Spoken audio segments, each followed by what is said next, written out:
ang mga kwento ng pag-ibig, kwento ng buhay at kwento ng pag-asa dito sa Barangay Love Stories. Love Stories.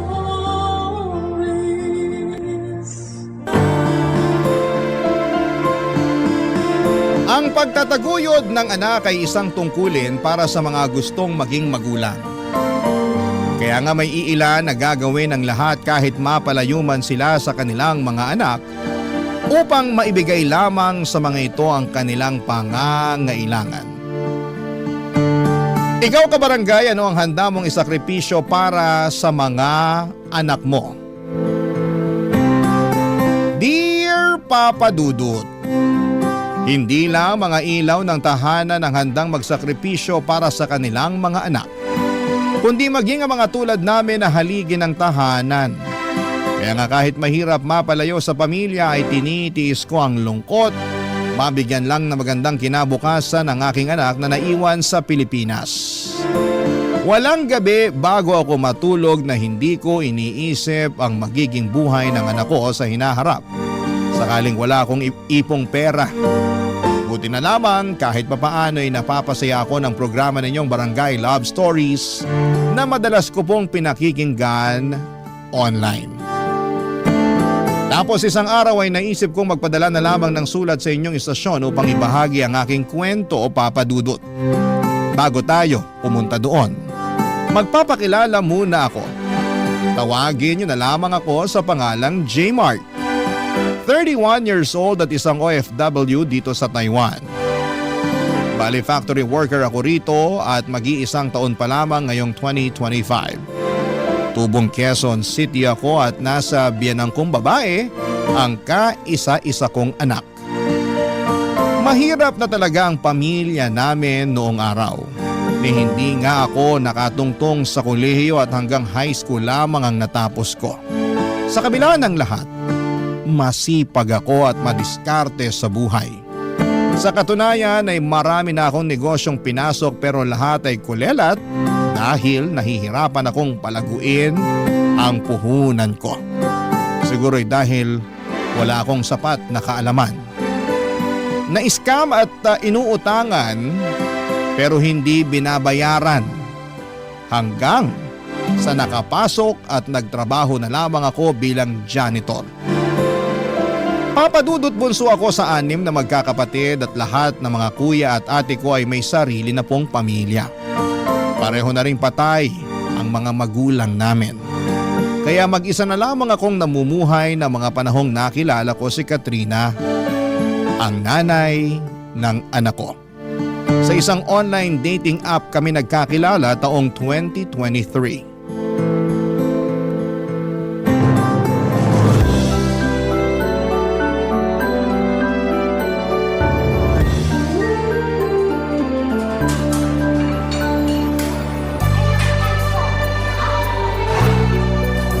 Masarap ba? Sarap ng ano? Yung burger tsaka fries na sinasawsaw mo sa ice cream. Ay, oo naman!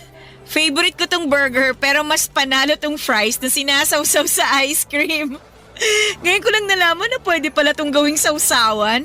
Sanay lang kasi ako sa ketchup eh. Kanya-kanyang trip lang naman yan. Madalas ginagawa ko rin yan pag naaalatan ako masyado sa fries nila. Kuya ko nga pala nagturo sa akin yan. Nakita raw niya sa anak niya kaya ginaya niya. Talaga? Ibang klase na rin ang panahon natin ngayon, ano? Bata na yung nagtuturo sa mga matatanda. Pero sigurado ako na tinuruan lang din naman yung pamangking ko ng mga kalaro niya. At salamat din sa pagtuturo sa akin. Hindi kasi ako mahilig sa fries. Kasi tama ka na minsan medyo maalat talaga. Pero ngayon may pangontra na ako sa alat kapag sinawsaw sa ice cream. Mas masarap pa. Salamat ulit. Wala yun, ano ka ba? Maliit na bagay lang yun. Ang totoo, ako nga ang dapat magpasalamat sa iyo eh. Saan naman? Kasi pumayag kang makipagkita sa akin. Bakit naman hindi? Mabait ka naman, tsaka maayos kang kausap sa chat. Sabihin na natin ganun na okay akong kausap para sa'yo. Pero ano kasi, Kasi ano? baka lang na turn off ka nung sinabi ko yung trabaho ko sa'yo. Na janitor lang ako. Unang-una, walang masama sa pagiging janitor. Pangalawa, marangal na trabaho yun. Hindi ka lang basta janitor ha, kundi janitor ka. Yung serbisyo mo kailangan niya ng isang kumpanya para maging malinis at organisado yung lugar nila. Salamat na ganyan yung naiisip mo. Nahihiya lang kasi talaga ako lalo na kung ikukumpara sa trabaho mo. Kasi nag-uopisina ka. Kaya walang binatbat yung trabaho ko sa'yo. Huwag mong sabihin yan. Hindi ka dapat nag-iisip ng ganyan. Sinusubukan ko namang pigilan. Pero minsan automatic na yun agad yung naiisip ko. Pero proud naman ako sa ginagawa ko. Kasi sabi mo nga, marangal yung trabaho ko. Tama ka. Sa akin ka makinig. Huwag sa kung sino-sino dyan na wala namang alam, kundi kumpara yung mga ginagawa nila. As if naman may nakikipagkumpetensya sa kanila, no? Niwala nga rin silang ambag sa buhay mo eh. Sa bagay, maiba nga pala tayo. Ano yun? Kailan ka pala huling nagkaroon ng boyfriend? Parang 2 years ago pa yata yun.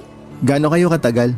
Nakalimutan ko na nga lang kung ilang taon na kami kasi syempre, kinalimutan ko na siya simula na naghiwalay kami. In fact, kasal na lang talagang kulang sa amin pero life happens. Bakit kayo naghiwalay? Anong dahilan? Siguro hindi lang kami talaga yung nakatadhana sa isa't isa. Tsaka bukod doon, ilang beses na siyang nagloko eh. Ako naman si Gaga, mahilig yata sa red flag. Imbis na hiwalayan ko na siya nung unang beses niya ako niloko, winagayway ko pa sa ere yung pagiging red flag niya. In short, binigyan ko pa siya ng hindi lang isa, kundi maraming tsansa para mas lokohin at saktan ako. Paano mo na-realize na ayaw mo na? Nung malaman ko na nabuntis niya yung best friend ko na paulit-ulit na dahilan ng pag-aaway namin. Nasabi ko na lang sa sarili ko na, girl, tama na. Maawa ka na sa sarili mo. Ayun, doon ko na siya hiniwalayan. Grabe rin pala yung ginawa niya sa'yo, no? Nakakatroma. Sinabi mo pa. Kaya nga pagkatapos nun, 2 taon din akong hindi nagpaligaw o nag-boyfriend. Wala na-trauma na sabi mo nga. Tsaka, in-enjoy ko muna yung pagiging single ko nun.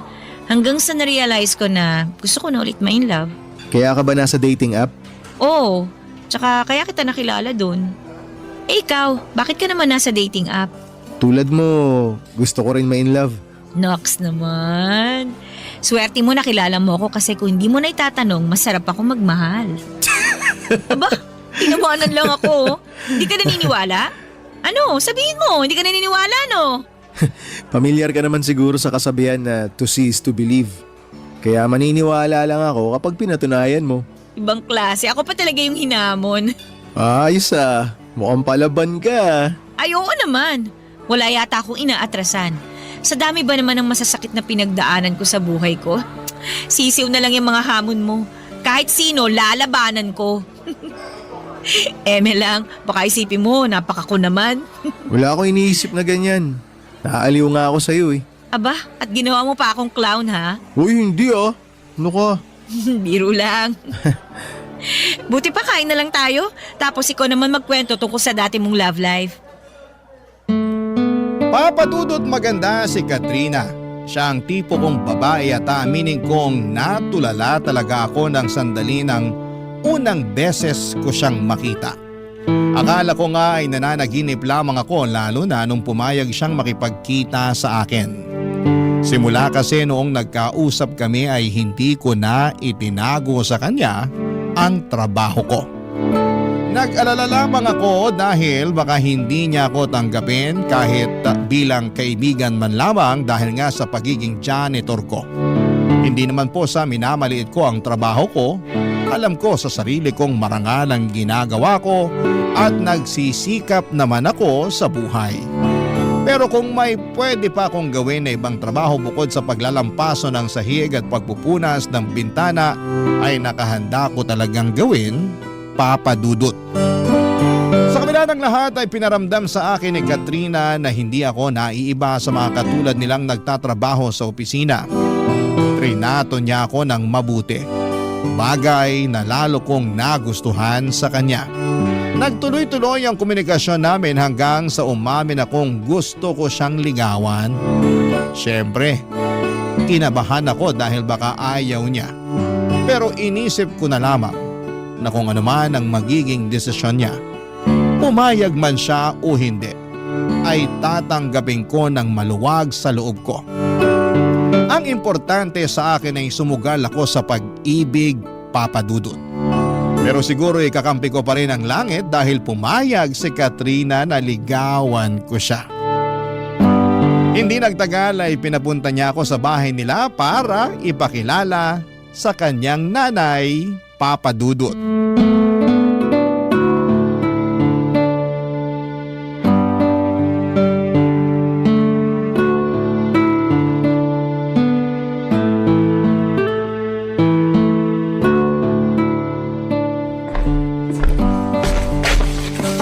Oh, ito na ang special banana cue ko. Masarap yan. Mas masarap pa sa mga nabibili nyo dyan sa labas. Sige na, merienda muna kayo. Salamat po, Nay. Walang anuman. Teka, upo ako para makapagkwentuhan kami ng messenger nyo. Ha? Sino pong messenger? Ha? Eh sino pa ba di yung kasama mo? Ako po? Ay oo, ikaw lang naman yung kasama ng anak ko rito sa bahay namin ah. May iba pa ba? May iba pa ba na hindi ko nakikita? Wala na po. Ayun naman pala eh. Pero saan po galing yung messenger, Nay? Sa'yo! Sabi mo may paparating kang bisita. Yung messenger ng opisina nyo kamo, siya yun, di ba? Hindi na po natuloy yun. Tsaka hindi po messenger si J. Mark, Nay. Manliligaw ko po siya at pinapunta ko siya rito sa bahay para po makilala nyo. Ganun ba? Nako, sorry iho. Akala ko kasi ikaw yung messenger na kanina pa hinihintay ng anak ko. Ito naman kasing si Katrina hindi nagsabi na hindi na pala tuloy yung hinihintay niya. Napagkamalan ko pa tuloy itong manliligaw. Teka, tama ba yung narinig ko na sinabi mo? Na manliligaw ko po si J. Mark? Oo! Tama naman po. Pero bakit kayo sumisigaw, Nay? Nagulat lang kasi ako. Nagbago na ba ang taste mo sa lalaki? Po? Ano po bang pinagsasabi nyo? Ang alam ko kasing tipo mo yung maputi at saka makinis eh. Kaso tong manliligaw mo hindi naman ganun kaputian. Tingnan mo ang itim-itim ng balat. Mukha pang dry. Parang hindi nasasayaran ng lotion. Sobra naman po kayo magsalita. Totoo naman eh. Wag mo sanang mamasamain no, J. Mark. Tama ba? Opo, tama po. Pero, construction worker ka ba? Nay! Bakit? Anong bakit? Kung ano-ano pong tinatanong nyo kay J. Mark eh. Ayos lang naman, Katrina. Walang problema. Siguro gusto lang talaga malaman ng nanay mo yung trabaho ko. Tama! Tama yun! Siyempre bilang nanay mo, responsibilidad kong alamin ang background ng mga manliligaw mo, no? Buti pa si J. Mark naiintindihan ako. Naiintindihan ko rin naman kayo. Pero hindi ko gusto yung tono at yung pagkakatanong nyo. Wala namang masama sa tanong ko. Masyado ka lang kasing sensitibo. Basta balik tayo sa'yo, J. Mark. Ano nga ulit ang trabaho mo? Curious lang ako, wag mo sanang mamasamain ha? Hindi ko naman po minamasama. Bale, janitor po ako. Yun po ang trabaho ko. Ha? Janitor? Yung naglalampaso ng sahig? Naglilinis ng mga basura sa opisina? Opo, yun nga po. Katrina naman! Bakit po? Bumaba na ba talaga taste mo sa lalaki? Hindi lang sa itsura pati na rin sa trabaho ng manliligaw mo. Sigurado ka na ba talaga sa taong to? Opo, tsaka wala naman pong masama sa pagiging janitor. Oo nga, pero hindi kita pinag-aral at pinagtapos ng kolehiyo para bumagsak lang sa isang katulad niya na ganyan lang ang trabaho. Sorry pero ano bang tinapos mo? High school lang po. Kita mo na.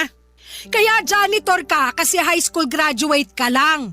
Nay, sumusobra na po kayo sa mga sinasabi niyo kay J. Mark. Hindi ako sumusobra. Tama lang naman na tanungin ko siya at alamin ang kapasidad niyang ibigay sa iyo ang mga luho mo sakaling maging kayo. Hindi mo man lang ba yun naisip, ha? Kasi kung hindi, pues, ako na nanay mo naiisip ko yon. Huwag niyo naman pong maliitin si J. Mark. Pati na rin yung trabaho niya. Maliit naman talaga yung trabaho niya. Ano magagawa ko? Marangal po ang pagiging janitor. Hindi po siya nagnanakaw para kumita. Marangal nga, pero mababa naman ang sweldo. Saka hindi kaya nakaka-proud pakinggan na janitor lang ang trabaho na magiging boyfriend mo. Maya ka naman, nak. Yung pinsan mo, engineer ang boyfriend. Yung isa mong pinsan, afam. Kaya ganda ng lahi, tapos ikaw? Naku talaga. Ewan ko sa'yo, santisima ka. Sumasakit ang bumbunan ko sa'yo eh.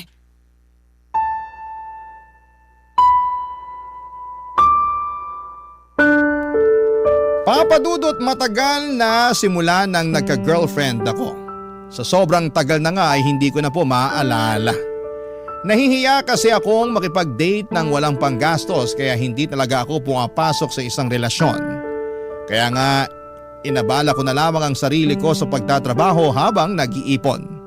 Pero dahil pamahal ang mga bilihin at paminsan-minsan ay nahihingan pa ako ng tulong ng mga kapatid ko ay nababawasan ang ipon ko. Kaya nga aaminin kong tinalaban ako ng husto sa mga sinabi ng nanay ni Katrina tungkol sa trabaho ko. Naisip ko kung kaya ko bang ibigay sa anak niya ang buhay na kinasanayan nito kung sumisweldo lamang ako ng sapat para sa akin. Papadudod para po akong binuhusan ng malamig na tubig ng mga panahong yon. Buti na lamang at nandun si Katrina para saluhin ako at ipagtanggol sa nanay niya. Matapos niyang mapansin ang pananahimik ko pagkatapos ng pag-uusap namin. Barangay Love Stories. Barangay Love Stories. Papadudot pinanghinaan ako ng loob matapos akong pagsalitaan ng masasakit ng nanay ni Katrina. Bagaman nagsorry siya sa mga sinabi ng nanay niya sa akin ay napaisip pa rin po ako kung tama pa mang ipagpatuloy ko ang panliligaw sa kanya. Pero sa uli ay na-realize ko na mahal ko na si Katrina at matagal-tagal na rin simula nang pumasok ako sa isang relasyon. Kaya alam ko sa sarili ko na wala akong hindi kayang gawin para lamang mapatunayan sa nanay niya na karapat dapat ako para sa kanyang anak. Ipinagpatuloy ko ang panliligaw kay Katrina hanggang sa sinagot na nga niya ako. Hindi nagtagal ay naging kami at makalipas lamang ang 3 buwan ay nabuntis ko na si Katrina. Plano na sana naming bumukod pero nakiusap ang nanay ng girlfriend ko na doon na lamang muna sa bahay nila kami tumira para makapag-ipon ng pera at mabantayan at maalagaan niya ang kanyang anak. Sumang-ayon kami ni Katrina sa kahilingan ng nanay niya. Kahit na alam ko sa sarili ko na makakarinig na naman ako sa nanay niya ng mga masasakit na salita.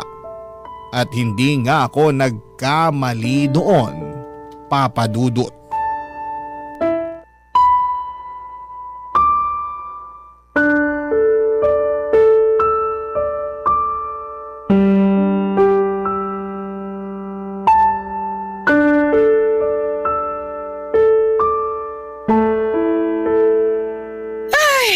Buti pa ako na may-ari ng bahay marunong magwalis.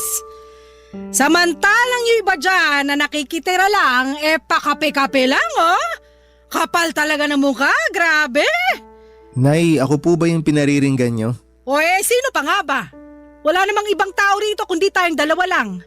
Excuse nga, J-Mark, ang laki mong kalat. Sobra naman po kayo magsalita. Ngayon lang naman po ako nakapagkape at nagpahinga. Hapon na. Di ba ang pagkakape sa umaga ginagawa? Hindi po kasi ako nakapagkape kanina. Naglaba po ako agad ng mga damit namin ni Katrina. Pati yung mga damit niyo po, sinama ko na. Ha? Bakit mo naman sinama pati damit ko? Para hindi na po kayo mahirapan sa paglalaba, Nay. Paano yung mga ano ko? Huwag po kayo mag-alala. Hindi ko po sinama sa mga nilabang ko yung mga ano nyo. Damit lang po talaga. Tsaka si Katrina po ang nagbukod ng mga labahan nyo. Sabi ko po sa kanya, isabay ko na para mabawasan yung mga gagawin ninyo.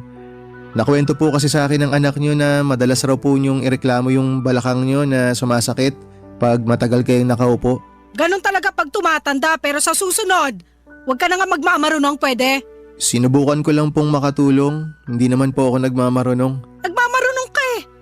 Kunwari ka pang concern sa akin at sa balakang ko pero akala mo ba? Hindi ko alam na inuuto mo lang ako? Gusto mo makuha ang loob ko para maging mabait na ako sa'yo. Maniwala po kayo o hindi ko po kayo hinuuto. Pero totoo po na gusto kong makuha ang loob nyo. Di lumabas din ng totoo dyan sa bibig mo. Ay, Nay, ang ibig ko pong sabihin, gusto ko po na magkasundo tayong dalawa. Lalo na po ngayon na magkakaroon na po kami ng anak ni Katrina. Tsaka parang hindi po maganda na may galit kayo sa akin. Nakatira po tayo sa iisang bubong. Yun na nga eh. Kung bakit kasi binuntis-buntis mo pa yung anak ko. Akala ko jojowain mo lang. May plano ka na palang buntisin. Pareho po namin ginusto ni Katrina na magka-baby na. Tsaka nasa tamang edad na rin naman po kami, Nay. Kahit na! Para sa akin lugi pa rin sa'yo yung ko at ngayon yung magiging apo ko naman. Dahil po ba janitor lang ako? Hindi mo naman ako masisisi kung makwestiyon ko kung ano na lang yung magiging hinaharap sa'yo ng anak at apo ko. Hindi nga ako sigurado kung kaya kang buhayin ng sweldo mo eh. Paano mo patutustusan na mag-ina mo, Aber? Meron naman po akong konting naitatabing pera. Hindi rin po ako gastador. Marunong po ako mag-ipon. Tsaka masipag po ako. Oo nga, kasi pati damit ko nilaban mo kahit hindi ko naman inuutos sa'yo. Siguraduhin mo lang na maayos sa pagkakalaba mo doon at hindi ko na uulitin pa dahil pag marumi pa yon, nako! Sisingilin kita sa tubig at sabon na ginamit mo.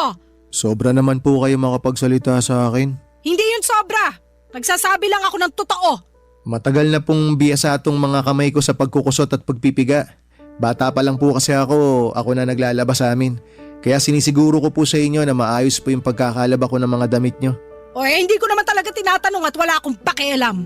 Nay, wag naman po kayong ganyan. Huwag mo nga akong artehan ng ganyan. Akala mo yata madadala mo ako sa kakaganyan mo. Oh, yung kape na tinimpla, tiniinom mo, malamang ako pa rin ang gumastos niyan, no? Ano, masarap ba? Masarap bang uminom ng kape na hindi mo binili? Masarap po. Sumasagot ka pa? Ay, talaga naman! Wag po kayong mag-alala. Pag sumweldo po ako na pong bahala sa pangkape natin. Pangkape lang? Paano naman yung bigas sa ulam? Susubukan ko pong makapag-ambag para rin. Bakit hindi buong sweldo mo yung ipambili mo? Kahit po gustuin ko, yung kalahati po kasi ng sweldo ko nakalaan sa panganganak ni Katrina. Ay nako! Dami mo talagang palusot, ewan ko sa'yo! Maniwala po kayo, hindi po ako nagpapalusot. Gusto ko lang po talaga na maging handa kami para sa pagdating ng baby namin. Dapat lang naman talaga na maging handa kayo, no? Lalo na hindi ka mamayaman.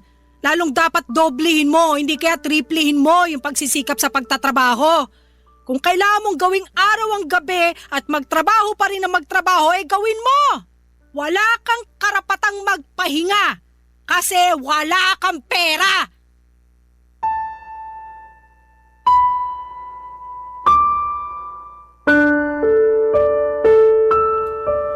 Papadudot kahit naman lalaki ako ay may damdamin pa rin ako na marunong masaktan.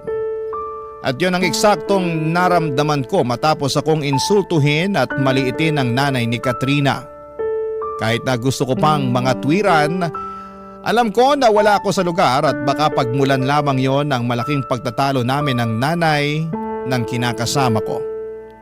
Sa kabila ng lahat, binigyan lamang ako ng dahilan ng nanay ni Katrina upang lalong magsumikap sa buhay. Yun bang tipong hindi lang makontento sa trabaho ko na nagsisimula ng alas 8 ng umaga at natatapos ng alas 5 ng hapon. Doon ako nag-isip-isip ng magkaroon ng extra income at inopen up ko yon kay Katrina, bagay na sinuportahan naman niya. Doon ko nga po naisip na magtinda ng pagkain katulad ng burger at hotdog sandwich sa tapat ng bahay namin tuwing araw ng Sabado at Linggo. Katulong ko rin doon si Katrina na siyang nagsilbing bonding na rin namin. Masaya naman ako dahil nadagdagan ng ipon namin para sa panganganak ni Katrina. At kahit na may inaasahan naman kami na makukuha niya na benepisyo, sa trabaho niya ay iba pa rin yung may pera kaming hawak na pwede naming mahugot sa oras ng pangangailangan.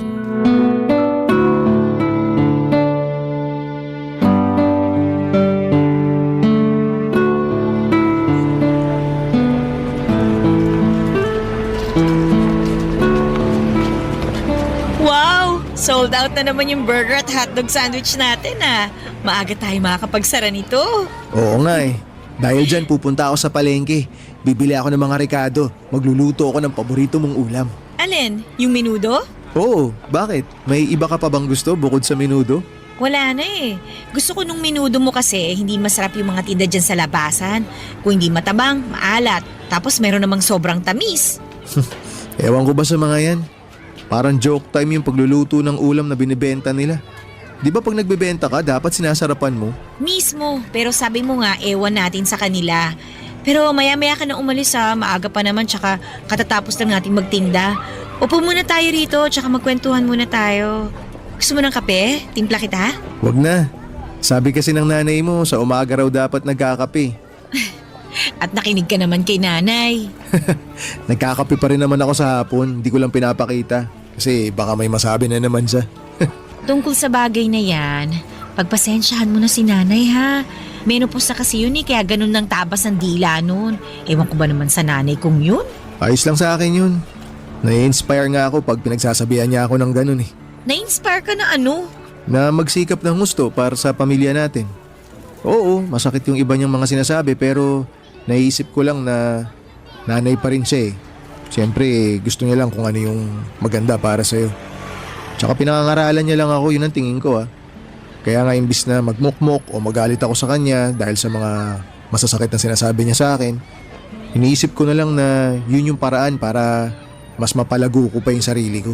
Kaya mo ba naisip na mag-business ng hotdog sandwich at burger dito sa lugar natin tuwing Sabado at Linggo? Oo, matagal ko na rin namang sinusubukan magnegosyo pero palaging inaalat eh.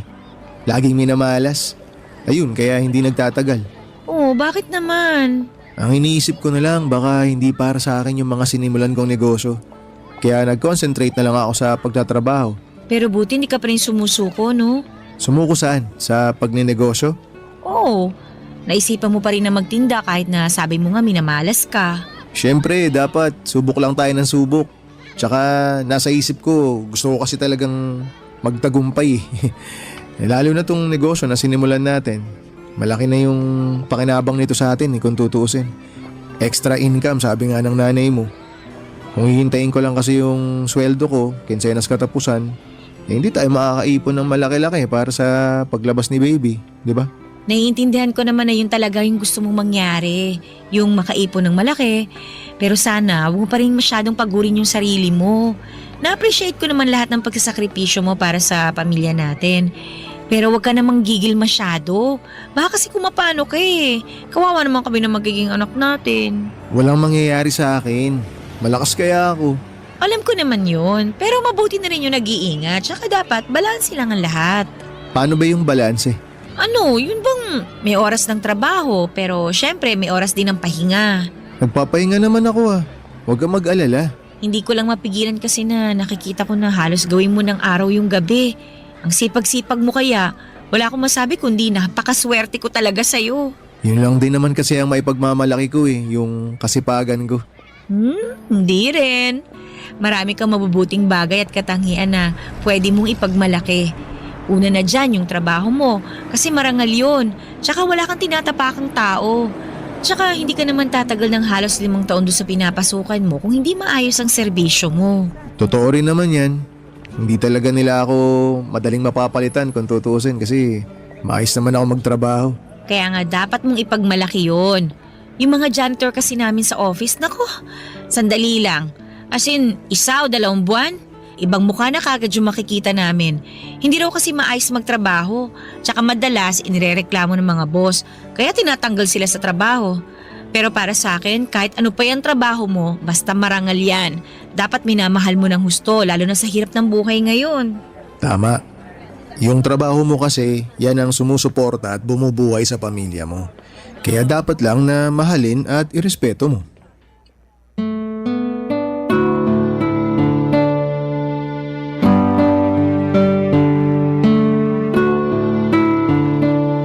Papa Dudut, totoo pala na kahit na hindi ako ang pinakamayamang lalaki sa mundo, ako naman ang pinakamaswerte dahil alam kong suportado ako at mahal ng babaeng pinakamamahal ko.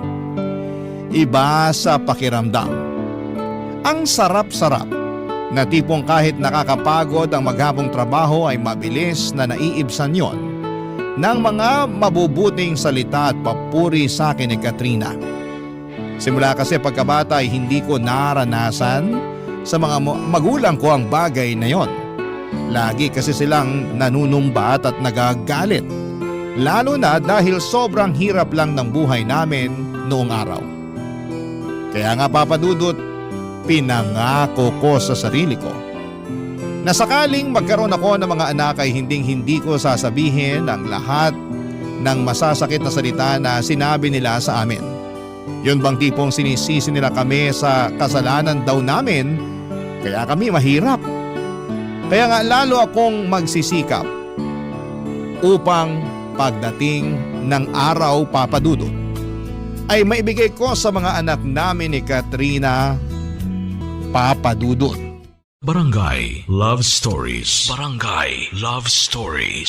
Papa Dudut, habang ipinagbubuntis ni Katrina ang baby namin ay sinubok kami ng kapalaran. Hindi kasi naging magaan ang pagbubuntis niya. Sa katunayan, noong tumungtong sa 3 hanggang 4 na buwan ang kanyang tiyan, ay ilang beses siyang dinugo at isinugod sa ospital. Kaya takot na takot kami, Papa Dudut, para sa kaligtasan ng anak namin. Doon na kami nag-decide na huminto si Katrina sa pagtatrabaho para mas maalagaan niya ang kanyang pagbubuntis. Siyempre nakarinig na naman ako noon kay nanay na dapat ko raw mas pagsikapan ang pagtatrabaho kasi wala nang hanap buhay ang anak niya. Alam ko naman yon, pero hindi ko pa rin mapigilang masaktan sa trabaho or sa pagtrato niya sa akin. At ma-pressure lalo at mas nadagdagan ang gastusin namin, tapos ako na lang mga nagtatrabaho ng mga panahong yon. Pero imbes na panghinaan ng loob ay nagsumikap ako lalo sa buhay. Hindi nagtagal ay pinanganak ni Katrina ang aming anak na lalaki na malusog kahit nakulang pa ito sa buwan o premature, Papa Dudut.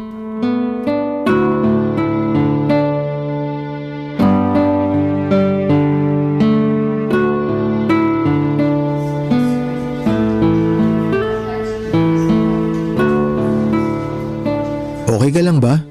Bakit mukha kang malungkot? May nangyari ba? Wala naman. Pero naisip ko lang kung kailan kaya natin may uuwi sa bahay si baby. Sabi ni Doc, mga ilang araw pa raw nilang kailangan obserbahan si baby. Para daw sigurado tayo na walang problema pag inuwi natin siya. Sana lumaban yung anak natin, no? Sa totoo lang, naniniwala ako na lalaban siya para sa atin. Ay, alam mo, naisip ko kasalanan ko kung bakit nagkaganon ang baby natin eh. Bakit mo naman naisip yan?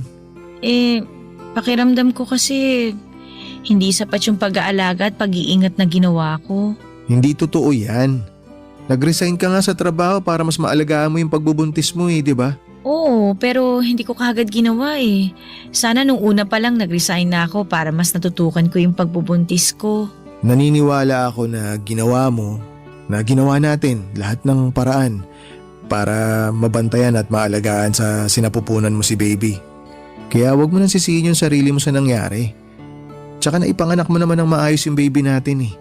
Kailangan lang talaga siyang i-monitor ng mga doktor para masiguro yung kaligtasan niya. Salamat kasi gumaan naman yung loob ko sa sinabi mo. Ay, Bakit parang ikaw naman yata ang nalungkot? masaya naman talaga ako pero medyo nalulungkot lang kasi sinisisi mo yung sarili mo dahil sa nangyari. Huwag ka nang malungkot. Sabi mo nga ginawa ko naman lahat para maalagaan si baby, di ba? Oo, At kasama kita doon kaya hindi ko nasisisihin ang sarili ko.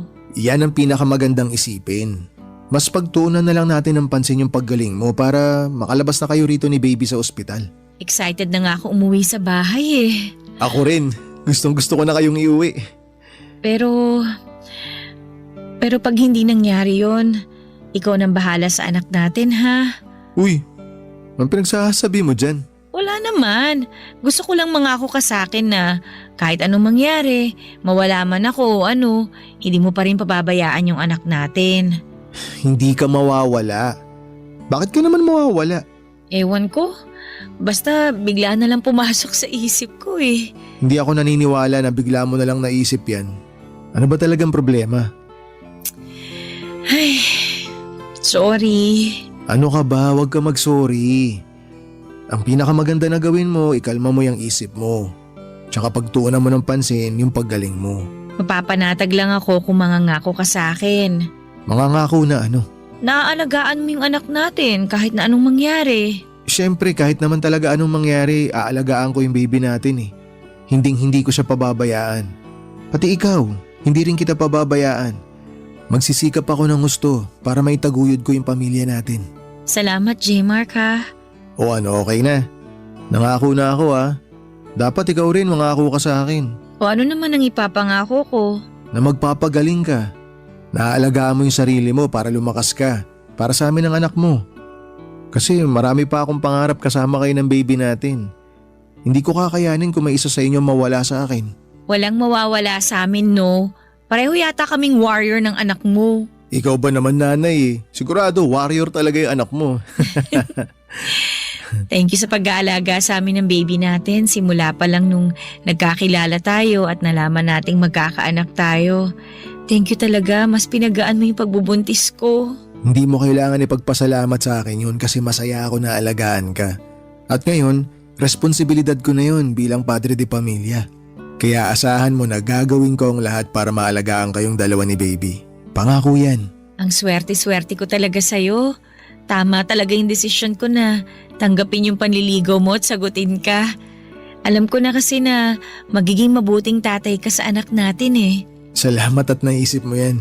Sa totoo lang, matagal ko na rin talagang pangarap maging tatay. At ngayon natupad na. Tinupad mo yung pangarap ko. Tinupad mo rin naman yung pangarap ko na maging nanay sa anak natin kaya salamat talaga. O siya, ituloy na lang natin tong mahabang usapan na to. Basta ang pinakagawin mo, magpagaling ka. Ha? Pagka nakalabas na kayo rito ni baby, kung pwede, pasyal tayo sa beach. Gusto ko yan. Alam ko talaga na gustong gusto mong pumunta sa beach, kaya tutuparin natin yan. Kasama ang baby natin.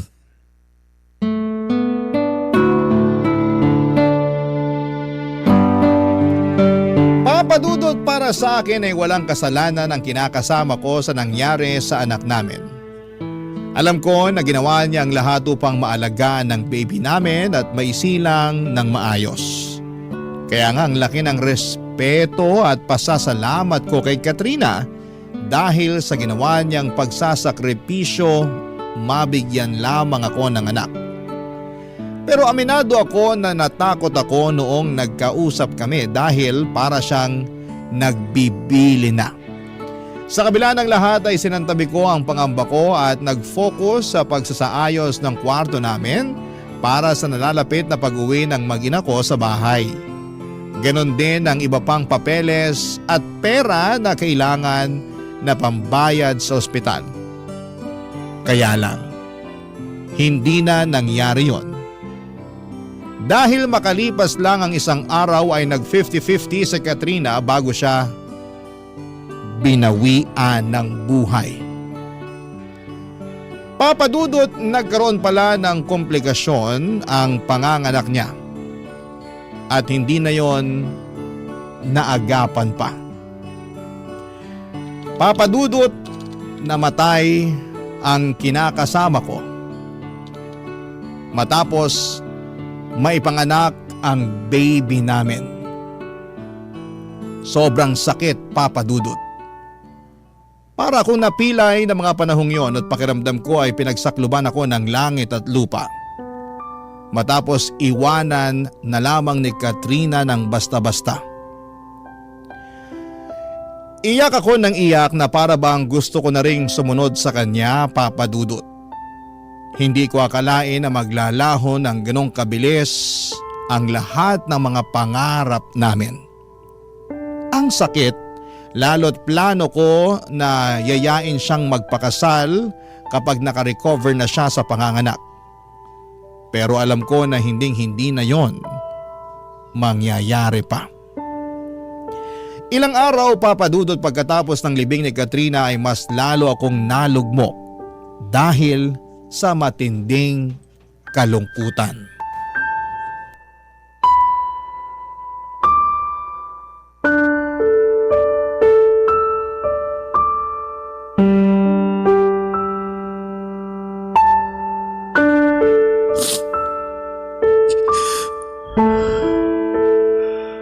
Ang daya mo naman, Katrina.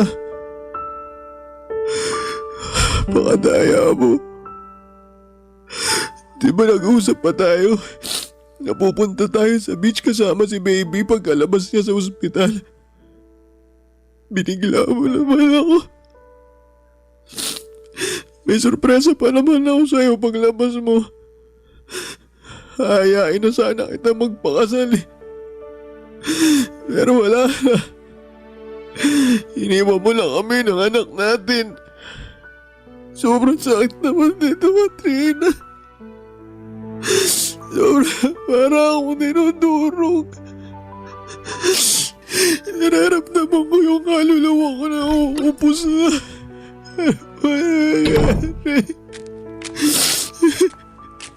J-Mark, Nay, kayo pala. anong ginagawa mo rito sa labas? Malamok ko. Buti hindi ka pinapapak dyan. Okay lang naman po ako. Hindi ko po iniinda yung mga kagat ng lamok sa sobrang sakit po ng nararamdaman ko. Pwede ka magsabi sa akin. Makikinig ako. Hindi ko po alam kung paano mag-uumpisa eh. Basta ang alam ko lang po para akong nadudurog dahil sa pagkawala ni Katrina. Hindi ko po alam ang gagawin ko. Kung paano pa po ako magpapatuloy dahil sa nangyari.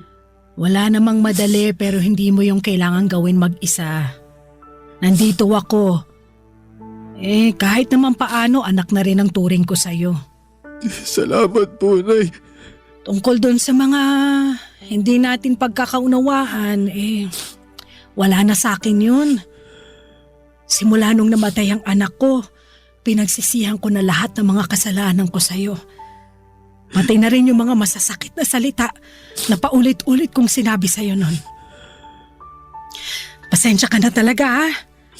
Kasi masyado ako naging sakit ng ulo mo. Hindi naman po kayo naging sakit ng ulo ko. Siguro, sakit lang po sa tenga kasi naninigaw po kayo parati. Sobra ka naman. Pero pasensya ka na talaga. Ayos na po sa akin yun. Hindi naman po ako nagtatanim ng galit eh. Hindi po ako nagtanim ng galit sa inyo kasi nanay kayo ni Katrina. Tsaka, kung tutusin, mas lalo po akong na-inspire na magsikap sa pagtatrabaho para mabigyan ng magandang buhay yung mag-ina ko. Na kahit ganito lang ako, hamak na janitor at tindero ng burger at hotdog sandwich, may pagmamalaki nila ako. Alam mo, lagi kang pinagmamalaki sa akin ni Katrina. Wala siyang ibang bukang bibig kundi, Nay, ang galing-galing ni J-Mark kasi ganito, ganyan. Na napakasipag mo raw, kulang na lang gawin mong araw ang gabi. Madalas nga lang siyang nag-aalala sa'yo. Kasi parang hindi ka na raw marunong magpahinga. At totoo naman dahil nakikita ko sa'yo yung kasipagan. Kaya nga nahiya talaga ako nun sa sarili ko dahil kung ano-anong masasakit na salita ang sinabi ko sa'yo. Hindi lang pagkatao mo ang hinamak ko kundi pati na rin ang trabaho mo. Siguro kasi masyado lang akong nag-alala para sa anak ko. Kaya lang maling-mali pa rin na pinanghimasukan ko yung buhay niya dahil pareho na rin kayo na nasa tamang edad. Huwag niyo na pong isipin yun. Napatawad ko na po kayo tsaka marami rin naman po ako natutunan sa inyo. Salamat, Nak. Hayaan mo, babawi ako sa'yo, sa inyo ng anak mo. Hindi ko kayo pababayaan hanggang nabubuhay ako. Tsaka nangako rin ako kay Katrina. Naaalalayan ko kayo ng apo ko sa abot ng makakaya ko. Salamat po, Nay. Malaking bagay po sa akin na nandiyan kayo kasi aminado ko na. Wala po talaga akong alam sa pagiging tatay. Hindi nga po ako masyado marunong magpalit ng diaper ng baby namin. Mali-mali po ako sa pagtitimpla ng gatas. Tsaka marami pa po akong kinatatakutang gawin kasi baka masaktan ko po si baby. Kaya nga nandito ako. Ako na muna ang bahala sa apo ko habang nagtatrabaho ka. At kapag day off mo naman, edi tuturuan kita para merong ka ring alam. Sa ganung paraan man lang makabawi ako sa'yo. Maraming salamat po talaga kasi kahit wala na si Katrina, hindi niyo pa rin po kami pinabayaan ng anak namin. Oo naman. Pamilya tayo eh. Tsaka baka pag ginawa ko yun, gabaan ako ng langit sa pagiging masamang lola. Ayoko mapunta sa impyerno pag namatay ako. Ano ba kayo, Nay? Hindi pa kayo mamamatay. Huwag niyo pong sabihin yan. Siyempre hindi pa. Masamang damo yata ako. Nay, maraming salamat po ulit ha. Walang anuman. O siya, baka gusto mo nang pumasok kasi masyado ng maraming lamok dito. Kanina pa ako kinakagat eh. Ay, sige po. Pasok na po tayo.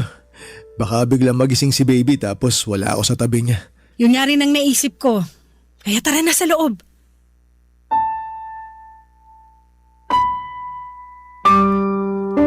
Papadudot malaking bagay sa akin na inalalayan ako ng nanay ni Katrina para makapagtrabaho pa rin at magawa ng maayos ang tungkulin ko bilang tatay sa anak namin. Kung ako lang kasi ay baka mahirapan ako lalo na at kailangan din ako ng baby namin. Mga ilang buwan ko rin na inaral ng husto lahat ng turo sa akin ni nanay mula sa pagpapadede kay baby, pagpapalit ng diaper, pagpapaligo hanggang sa pagpapadighay. At isa lamang ang masasabi ko. Lahat yon ay hindi madali. Kaya nga kahanga-hanga ang mga ilaw ng tahanan mula sa pagbubuntis nila, panganganak at pag-aalaga sa kanilang baby. Papadudot hindi nagtagal ay may kumatok na opportunity sa akin na magtrabaho abroad kaya sinunggabang ko na kaagad. Ang plano ko lang ay tapusin ang 3 taon kong kontrata rito upang makapag-ipon ng pera na pangnegosyo sa Pilipinas tapos ay uuwi na ako para makasama ko na ang baby ko. Nangako naman sa akin si nanay na babantayan niya at alagaan ang anak ko hanggang makauwi ako. Kasama niya sa bahay nila sa Quezon City ang pinsang babae ni Katrina na binibigyan ko na lamang ng allowance para meron ding panggastos. Kahit na mahirap mapalayo sa anak ko ay wala akong hindi kayang gawin. Mabigyan ko lamang siya ng magandang buhay sa hinaharap. Nasa bawat patak ng aking pawis at luha dito sa ibang bansa ay inspirasyon ko siya. At dala-dala ko sa puso ko ang pangako sa nanay niya na aalagaan siya at itataguyod hanggang sa aking huling hininga. Alam ko kung nasaan man si Katrina ngayon ay proud na proud siya sa akin dahil kinakaya kong magpatuloy kahit na mahirap simula nang mawala siya. Hanggang dito na lamang po ang sulat ko, Papa Dudut. Maraming salamat sakaling mapili po ninyong i-ere ang storya ng buhay ko. Sana'y marami akong na-inspire na mga kabarangay natin sa kwentong ibinahagi ko. More power and God bless sa Barangay Love Stories. Ang inyong kapuso at kabarangay forever, J. Mark. Barangay Love Stories. Barangay Love Stories. Anong say mo sa Barangay Love Stories na ito? Pagkwentuhan natin sa comment section yan. Nagustuhan ng iyong napakinggan? Ituloy yan via live stream sa www.gmanetwork.com/radio.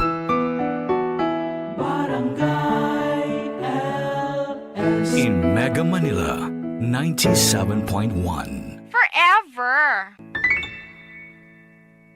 Ang mga kwento ng pag-ibig, kwento ng buhay at kwento ng pag-asa dito sa Barangay Love Stories. Love Stories.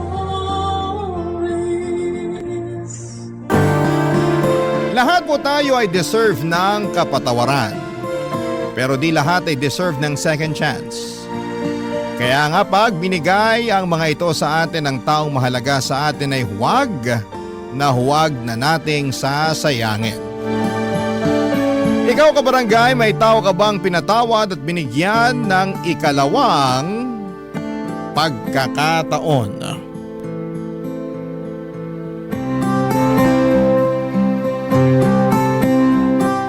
Dear Papa Dudut, magulang ang dapat mag-alaga at magprotekta sa kanilang mga anak.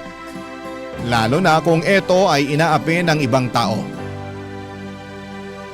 Pero minsan ay magulang din ang dahilan kung bakit nasasaktan ang isang anak. Sa paraan mang yon ng sugat sa balat na kalaunan ay maghihilom din o sugat sa puso na kahit kailan ay hindi na gagaling pa. Yun po kasi ang eksaktong karanasan ko sa aking tatay. Pero hindi naman ako yung klase ng anak na nagtatanim ng galit sa magulang dahil masama pa rin yon.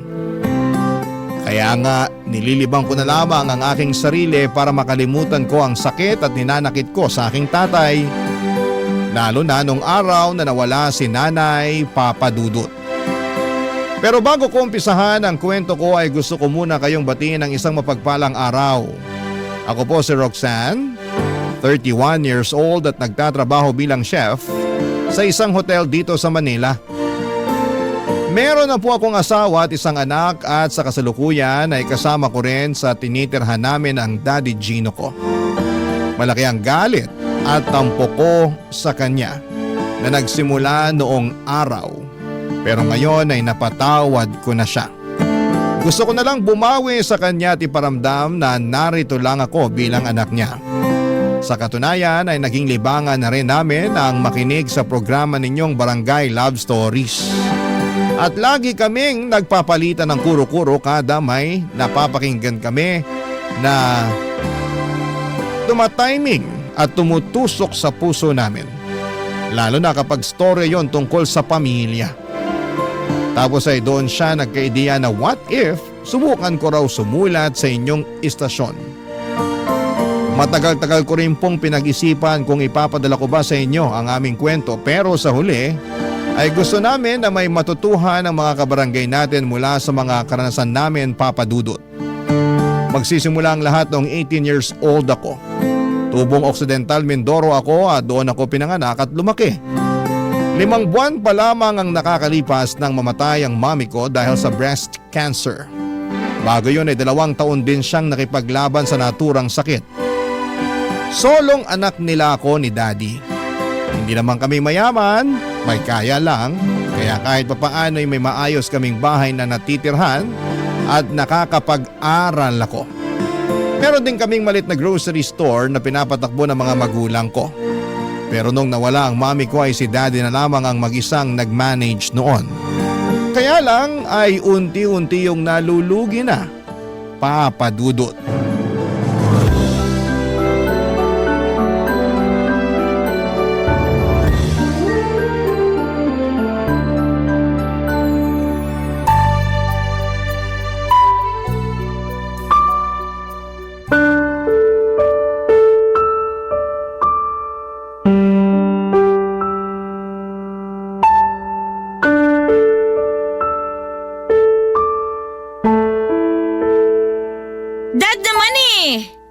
Tinuro sumagot ng pabalang sa akin, Roxanne. Hindi ko naman po kayo sinasagot ng pabalang. Sinabi ko lang yung feelings ko. At hindi po ako masaya na meron na kayong bago kamamatay pa lang ni Mami. Ayusin mo yung tono mo, nako. Baka di ako makapagtimpi. Saka ano ka mamatay? 5 buwan na siyang wala. Matagal na yun. Panahon na para maghanap ako ng iba. Ha? Ano po? Hindi ko na uulitin yung sinabi ko. Pambihira. Matagal na pala sa inyong 5 buwan. Dad, kahit sabihin natin na 2 taon nang patay si Mami, hindi pa rin dahilan yun para palitan mo siya kagad. Hindi ko pinagpalit ang mami mo, pero ano magagawa ko? Wala na siya. Patay na siya. Hindi na natin siya kasama. Sa hindi na siya mabubuhay kahit ano pang gawin natin, kaya ano ba problema mo sa pagkakaroon ko ng bago?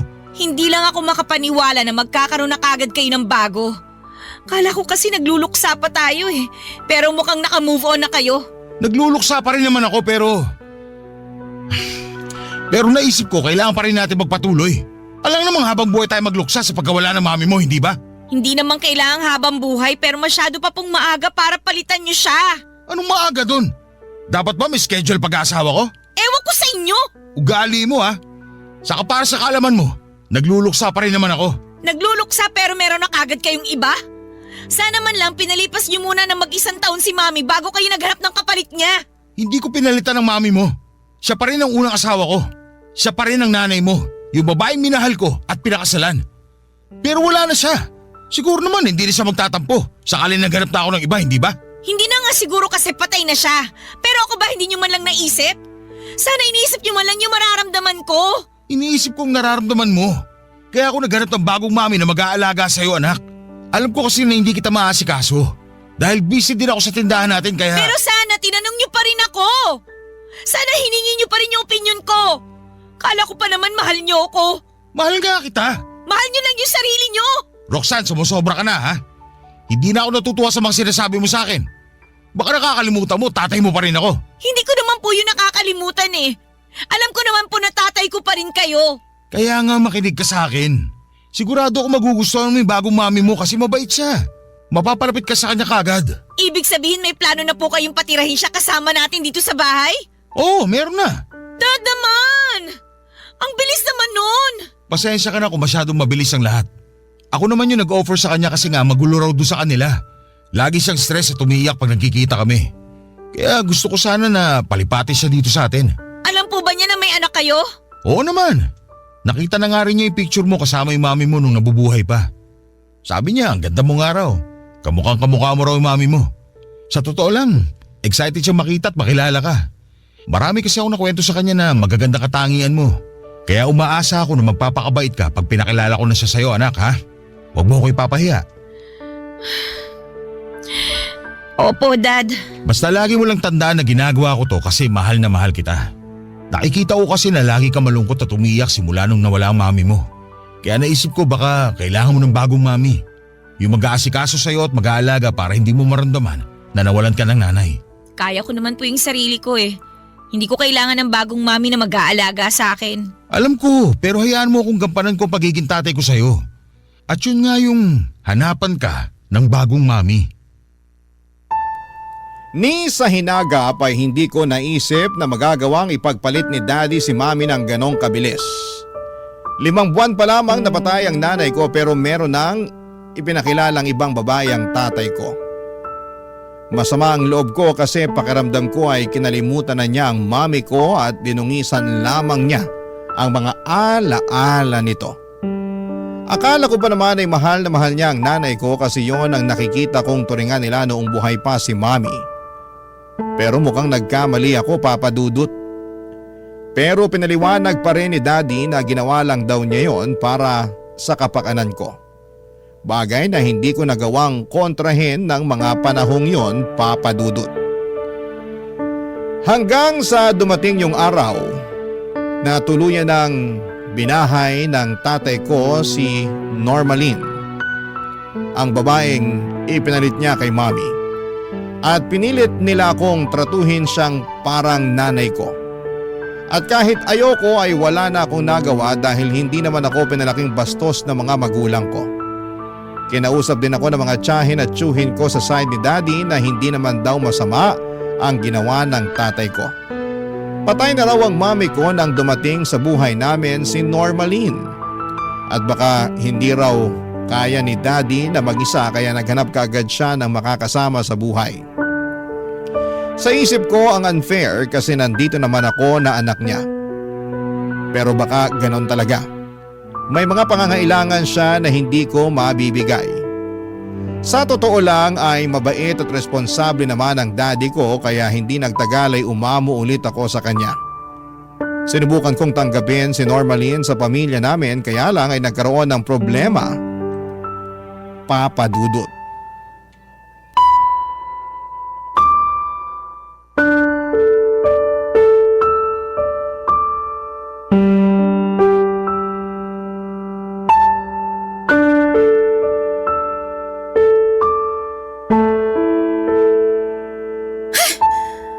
Picture na to?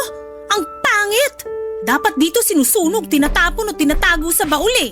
Ano pong ginagawa niyo sa mga picture ng mami ko? Ha? Nililinis ko lang. Maalikabok na kasi, kaya pinupunasan ko lang. Medyo allergic kasi ako sa maalikabok. Hindi po yun ang narinig ko. Sabi niyo pangit at dapat nang sunugin o itapon na lang yung mga picture ni mami.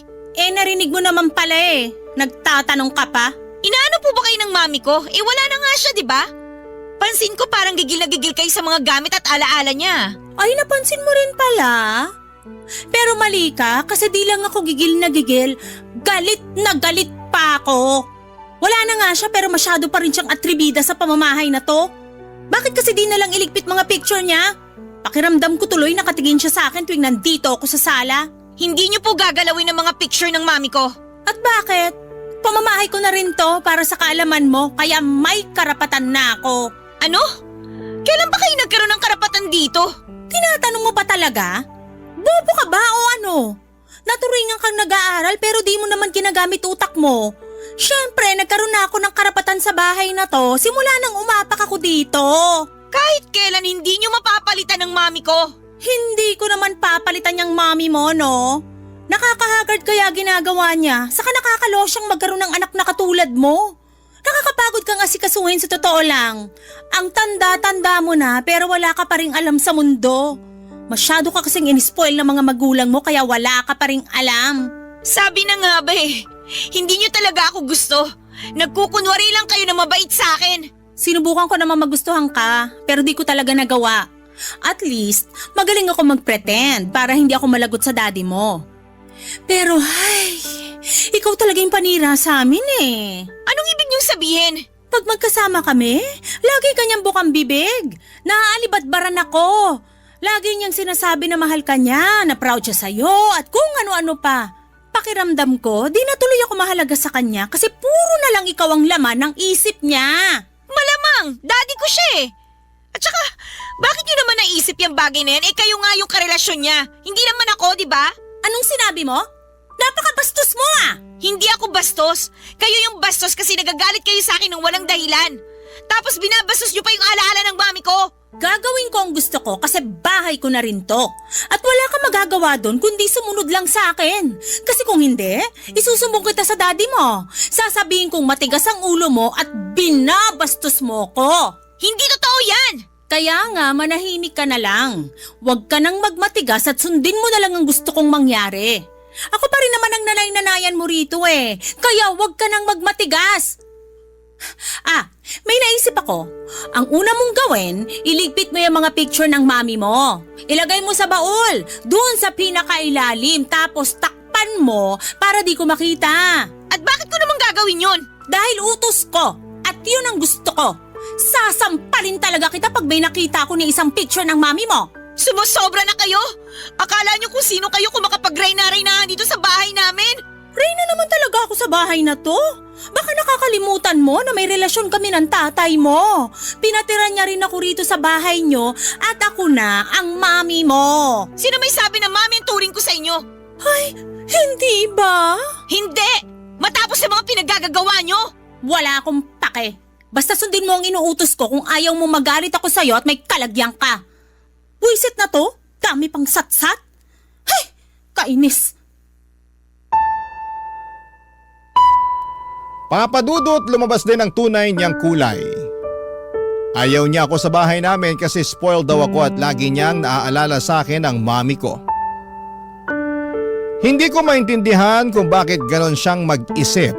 Samantalang siya naman ang sampid sa pamamahay namin. Simula noon ay lagi na niya akong iniinsulto at sinasaktan. Pinagbantaan din niya akong huwag magsusumbong sa daddy ko dahil palalayasin niya ako. Natakot ako kasi hindi ko alam kung saan ako pupunta. Kaya naman naging tikom ang bibig ko. Hindi naman ako masyadong close sa mga kamag-anak ko na malapit sa amin dahil introvert ako. Kaya lang ay dumanas naman ang pananakit niya sa akin hanggang sa hindi ko na kinaya, Papa Dudut. Sinumbong ko na siya sa daddy ko pero sa huli siya pa rin ang kinampihan nito, Papa Dudut. Yung nawalang sama ng loob ko para sa tatay ko ay bumalik ng mga panahong yon. Hindi ko kasi maintindihan kung paano niya nagawang kampihan si Normalin kesa sa akin na sarili niyang anak. Maraming pumasok sa isipan ko ng araw na yon. Katulad na lamang ng kagustuhan kong umalis sa amin para hindi na ako makasama pa nila. Pero wala pa akong lakas ng loob ng mga panahong yon. Papadudot masyado kasi akong sheltered ng mga magulang ko. Pinaramdam nila sa akin na walang ligtas sa mundo bukod sa loob ng pamamahay namin na kasama ko sila, Papa Dudut. Barangay Love Stories. Barangay Love Stories.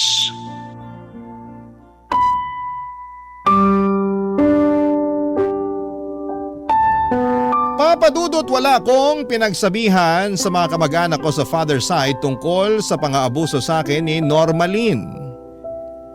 Hindi ako ganoong kalapit sa kanila at baka hindi rin naman sila maniwala. Ang alam nila ay masaya si daddy na meron na siyang kinakasama at okay sa kanila yon dahil may nag-aalaga na sa kanya. Bukod doon ay magaling magkunwaring mabait ang madrasta ko. Kaya naman para makaiwas na lagi niyang pinagdidiskitahan ay sinusunod ko na lamang ang mga utos niya.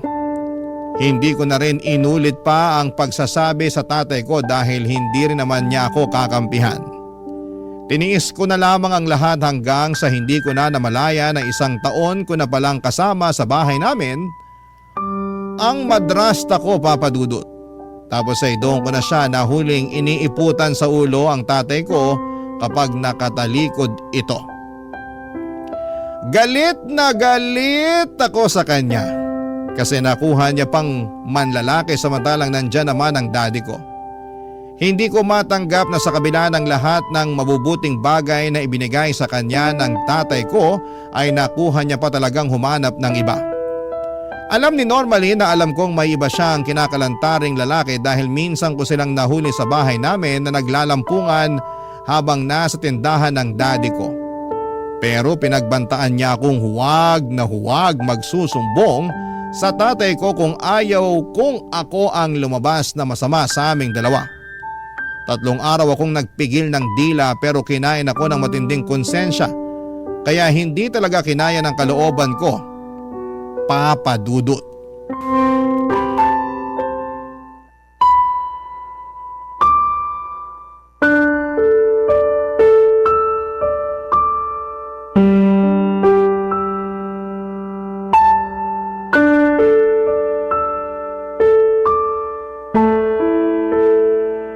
Dad, may sakit po ba kayo?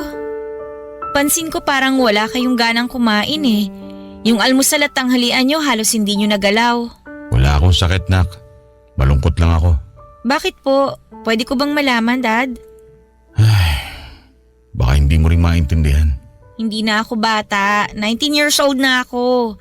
May intindihan ko kayo kaya sabihin nyo na yung dahilan kung bakit kayo malungkot. Malay nyo, makatulong ako na pagaanin yung nararamdaman nyo. Si mao mo kasi, pansin ko parang unti-unti nang lumalayo yung loob niya sa akin. Hindi na siya kasing lambing nung dati. Kaya nalulungkot ako. Po? Baka naman po may pinag-awayan kayo. Hindi ako gagawa ng bagay na magiging mitya para pag-awayan namin. Hindi ako ganong klase ng lalaki. Sinubukan nyo na po ba siyang kausapin? Maraming beses na pero malamig pa rin pakikitungo niya sa akin. Hindi ko na tuloy alam ang gagawin ko. Natatakot ako na baka makipaghiwalay siya sa akin kasi nagsasawa na siya. Mas mabuti pa nga po na maghiwalay na kayo. Ha? Anong ibig mo sabihin? Oh, nandito lang pala kayo mag-ama. Anong pinag-uusapan niyo dyan? Kinakausap ko lang si Roxanne tungkol sa problema ko sa'yo. Sa akin? Ano naman problema mo sa akin, Gino? Yung tungkol sa pagiging malamig mo sa akin ang tinutukoy ko. Kaya siya ganyan sa'yo kasi may iba na siyang lalaki. Ano ka mo? Totoo ba yun, Normalin? Siyempre hindi! Kapal naman ang mukha mong pagbintangan ako, Roxanne! Ikaw ang makapal! Nahuli ko pa nga kayo ng lalaki mo na naghahalikan dito sa bahay namin nung wala si Daddy eh. Tapos tinakot mo pa ako na wag akong magsusumbong. Bawiin mo yung sinabi mo!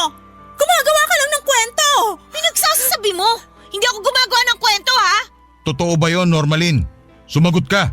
Honey, huwag ka maniwala dyan sa anak mo. Hindi yun totoo. Gawa-gawa lang niya yun kasi ayaw niya sa akin dito. At bakit ka naman naayawan ng anak ko?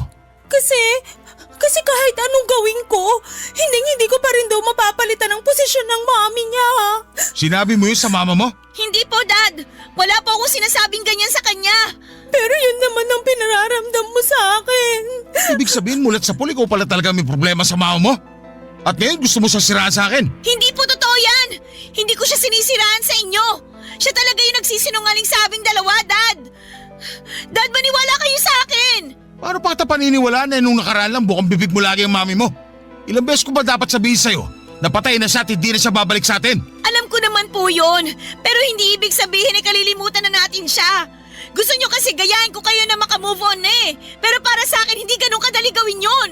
Kaya nga dapat, ipadala na natin sa Manila si Roxanne, Han. Baka sakali na doon makapag-move on na siya ng mabilis kasi malayo na sa mga alaala ng mami niya. Alam mo, tama ka. Baka panahon na talaga. Anong ibig niyong sabihin?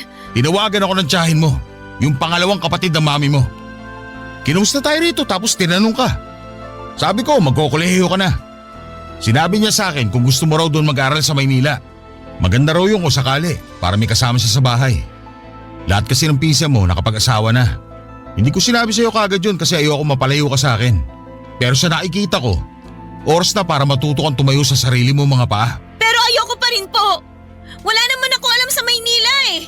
Buong buhay ko, dito ako lumaki sa Mindoro. Kaya nga doon matututo ka. Saka tama ang mama normalin mo.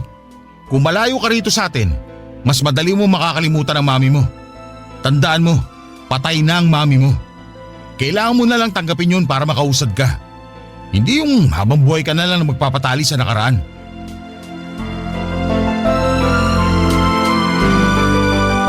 Kahit na alam kong posibleng kampihan na naman ni Daddy si Normalin ay sinubukan ko pa rin sabihin sa kanya ang nalalaman ko, Papa Dudut.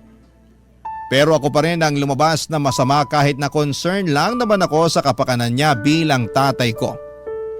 Naiyak na lamang din ako noong sabihin niya sa akin gusto niya akong ipadala sa Maynila para mag-aral habang nakatira sa tiyahin ko sa mother side. Siyempre, ayoko kasi dahil wala akong alam sa Maynila at ayokong mapalayo sa kanya. Pero kitang-kita ko ang depresyon sa mga mata ng tatay ko nang paalisin na ako sa bahay namin, Papa Dudut. Kaya pumayag na lamang ako dahil biglang bumalik ang kagustuhan kong umalis sa amin. Tumuloy ako sa Maynila para mag-aral ng kolehiyo habang nakatira sa tiyahin ko. Mabait naman ang tiyahin ko at trinato niya ako bilang isang anak. Malalaki na kasi ang mga anak niya at may sarili ng pamilya. Bago sa akin ang pakiramdam na yon.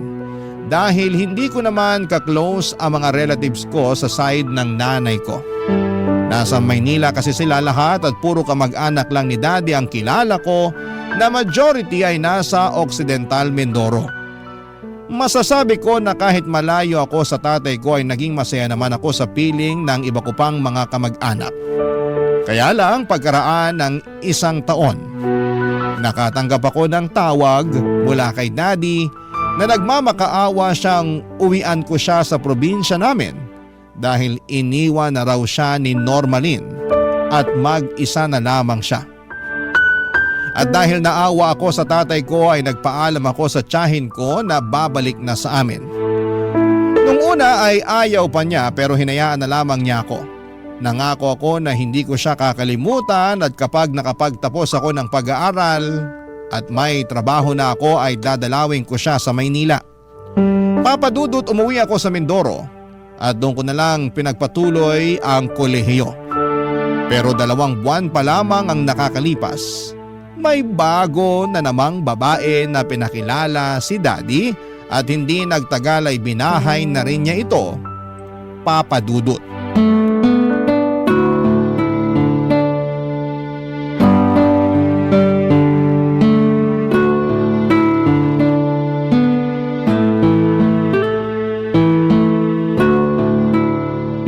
Wow, ganda naman itong damit mo. Ay, yan ba? Regalo sa akin yan ng mami ko nung debut ko. Ah, talaga? Pwede ko bang isukat? Sukat lang hindi ko naman nakakinin. Hindi pwede. Anong hindi pwede? Ayoko kasi. Damot mo naman. Isusukat ko lang naman. Huwag kang mag-alala. Di ko naman hihingin. Hindi ko naman naisip na hihingin mo. Di raw, pero ba't ayaw mo ipasukat? Sorry pero ayoko lang talaga ng may gumagalaw sa mga damit ko. Ah, ganun? Parang ang arte mo naman.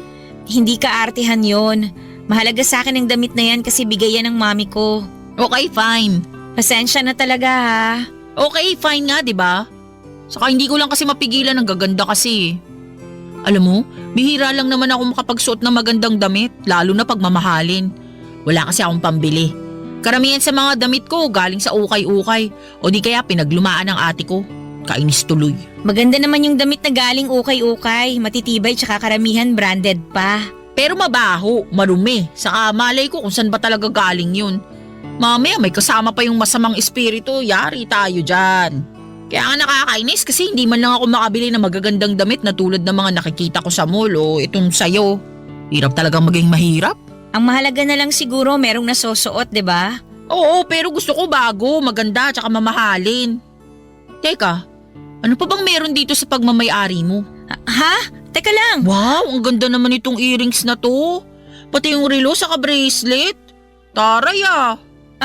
Salamat. Ganda talaga. Pwede ko isukat? Sige na, huwag ka na magalit. Di ko naman nanakawin eh. Sige, pero... Huwag kang mag-alala, maingat naman akong tao. Hindi lang halata, pero maingat talaga ako. Uy, teka, susukat ko na kasi pangarap ko rin makapagsuot ng ganito eh. O yan, bagay sa akin yung hikaw, di ba?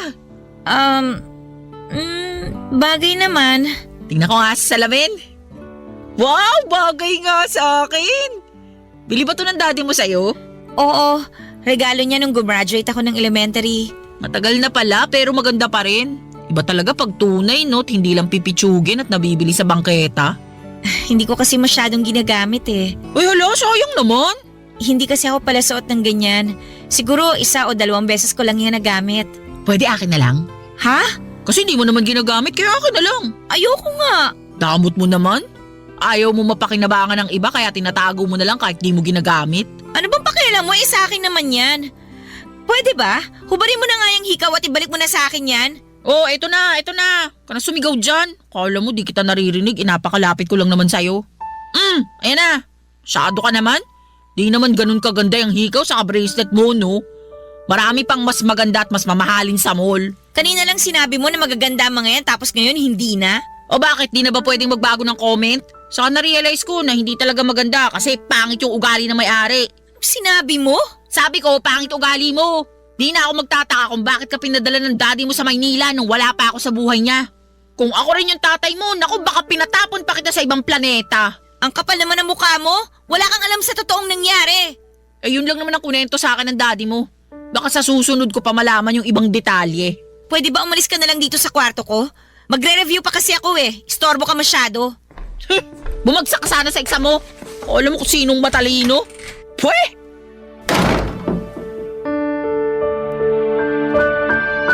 Mas bata kay Daddy si Marina na noon ay nasa 29 years old lamang. Pero meron na itong 2 anak sa dati nitong kinakasama.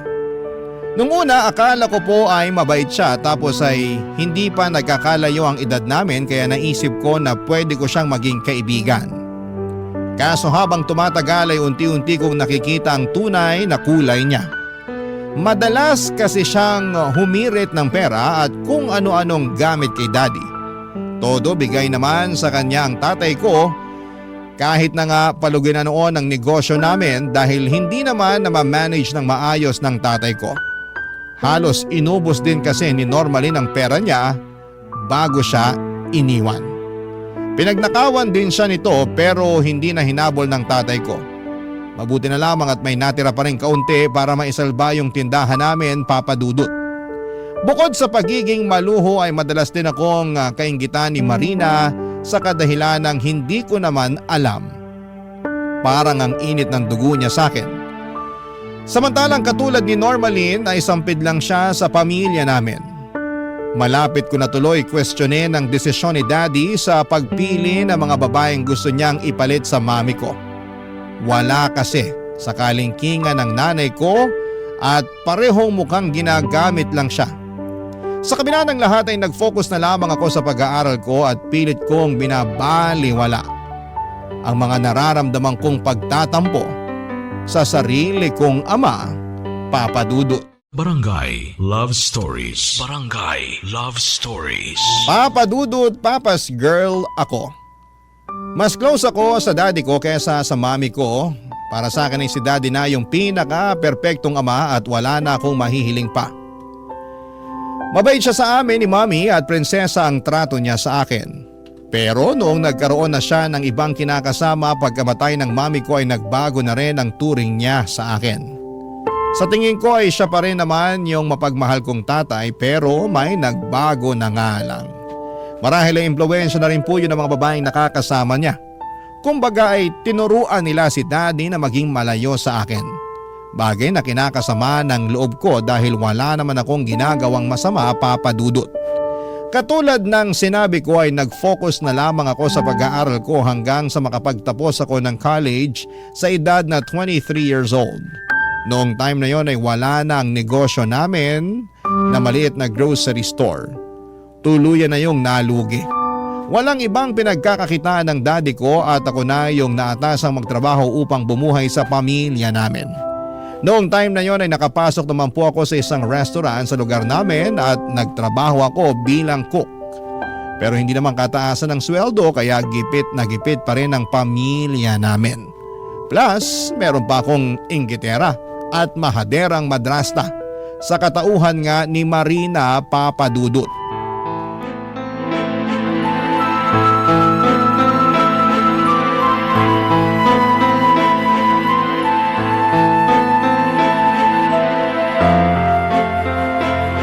Hoy, Roxanne! Ano yung sinabi mo sa daddy mo na nakikipaglandian ako sa ex ko? At bakit, hindi ba? Nakita ko kayo nung isang araw na kumakain sa fast food kasama yung mga anak nyo. Nakipagkita lang ako sa mga anak ko, yun lang yon. Hindi lang yun na nakita ko. Nakita ko rin kung paano ka lumingkis na parang ahas sa kanya. Kaya alam ko at sigurado ako na nagkabalikan na kayo habang kayo pa ng daddy ko. Siya rin yung lagi mong katawagan sa cellphone, di ba? Tuwing madaling araw sa labas na tinatawag mo pang sweetheart. Ibang klase ka rin no? Kapal ng mukha mo? Gusto mo lang sirain kami ng daddy mo kasi ayaw mo sa akin. Ayaw ko talaga sa'yo kasi manggagamit ka lang. Tama ba yung narinig ko? Ayaw mo sa Mama Marina mo, Roxanne? Hindi ko po mama ang babaeng yan, Dad. Kaya ba ganyan mo siya pagsalitaan kasi hindi mo naman pala sa tinuring na mama? Napakabastos mong bata ka. At ako pa pala talagang bastos? Baka nakakalimutan nyo. Pinakikisamahan ko ang babaeng yan dito sa pamamahay natin kahit na may ugali yan na kinukonsinti nyo lang. Anong ugaling pinagsasabi mo dyan? Alam mo, ikaw masyado kang imbento. Darling, huwag ka maniwala sa anak mong yan. Ayaw lang talaga sa akin yan, kaya ganyan yan magsalita. Alam mo ba, sinabi niya sa akin na gusto niya daw akong umalis dito sa bahay niyo kasi ayaw mo na raw sa akin. Sinabi niya yun sa'yo, darling? Oo, wala kong sinabing ganyan Ikaw ang imbento Dad, huwag mo sabihing naniniwala ka sa kanya, ako yung anak mo. Di ba sinabi ko sa inyo na niloloko lang kayo niyan? Hindi niya talaga kayo mahal kasi mukhang nakipagbalikan na siya dun sa tatay ng mga anak niya at pineperahan na lang niya kayo. Hoy, hindi totoo yan Bakit ko naman babalikan yung hayop na yun nananakit yun? Alam ko kung ano yung nakita ko.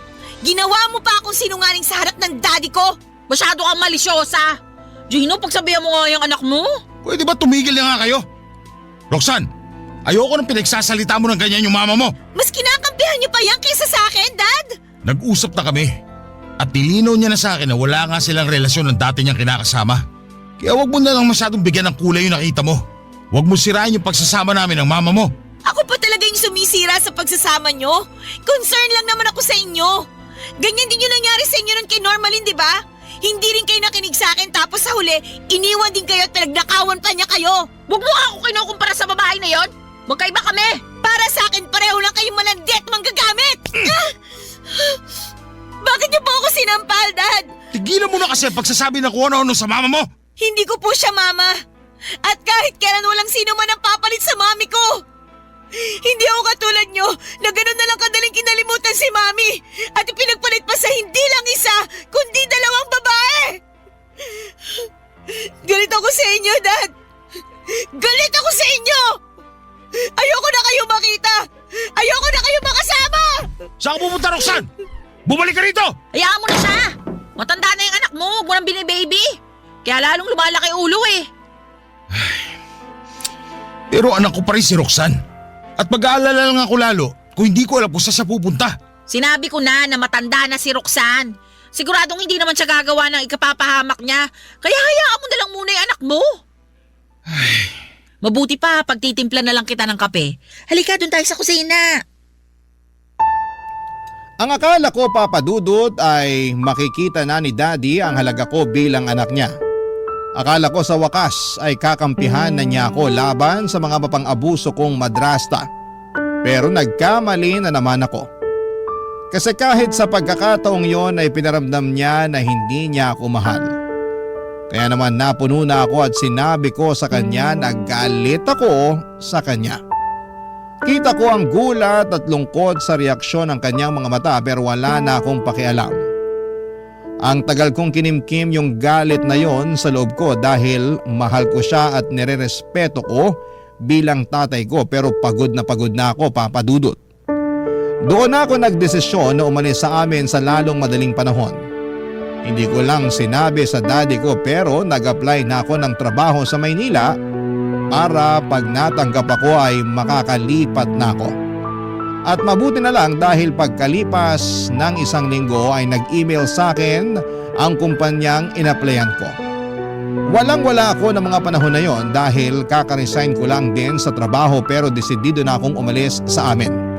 Kaya kinausap ko ang tiyahin ko sa Maynila at nagpatuloy sa akin noon kung pwede niya akong tulungan. Hindi ako nakarinig ng kahit na ano sa kanya bukod sa pagsang-ayon niyang pamasahihan ako at bigyan ng pocket money papunta sa Maynila. Noong araw ng alis ko, doon ko lang sinabi sa daddy ko ang plano ko kaya sinubukan niya pa akong pigilan pero hindi ko siya pinakinggan, Papa Dudut. Nagbingi-bingihan ako sa pagmamakaawa niya na huwag ko siyang iwanan at tuluyan ng umalis. Pagdating sa Maynila, kina tita muna ako tumuloy. Hindi nagtagal ay nagsimula na ang panibago kong career bilang tagaluto sa isang hotel. Masaya ako sa ginawa ko at nakakalimutan ko rin ang problemang dinadala ko. Nagpapadala pa rin naman ako ng pera sa daddy ko dahil hindi ko naman siya matitiis. Pero hindi ko na siya kinakausap ng madalas kasi ayoko na siyang mamis. Wala na kasi akong tiwala sa kanya. Bukod doon ay hindi na rin ako papa's girl. Kaya ko nang itaguyod ang sarili ko nang hindi siya kasama. Lalo pat siya ang rason ng kauna-unahang heartbreak ko. Kahit sinong anak na babae na malapit sa tatay nila ay maiintindihan ang pinanggagalingan ko. Lumipas ang 2 taon. Nalaman kong naaksidente si daddy sa construction site na pinapasukan niya at pinagtatrabahuhan. Nabalian siya ng buto sa binti at kinailangan na sementohin yon. Nalaman ko lang sa mga tiyuhin ko nang ibalita nila yon sa akin. Kaya nga naawa ko ng husto sa tatay ko at agad ko siyang kinontak. Doon ko rin nalaman na pagkatapos niya palang maaksidente ay iniwan na rin siya ni Marina para makipagbalikan sa tatay ng mga anak nito matapos siyang pirahan at gamitin. Kaya agad akong umuwi sa Occidental Mindoro para puntahan siya at bisitahin, Papa Dudut.